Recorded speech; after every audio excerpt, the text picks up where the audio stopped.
வார்த்தைகளை நான் பேசும் வேளையிலும் ரசிப்பாய்.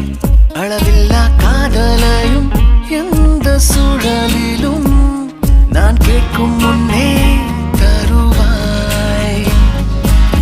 உன்முக தசைகளில் எங்கே வெட்கம் உள்ளதென்று நீ பேசும் நேரம் எல்லாம் நானும் தேடி பார்ப்பேன்.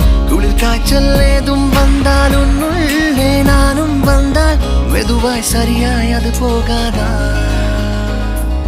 காதல் என்னுள்ளே வந்த நேரம் அறியாமல் நாட்கள் இப்படி ஓடுதே வாழ்வில். நானும் உன்னுடன் நடக்கிற நேரம் இந்நாளில் சாலை அத்தனை அழகாய் மாறும்.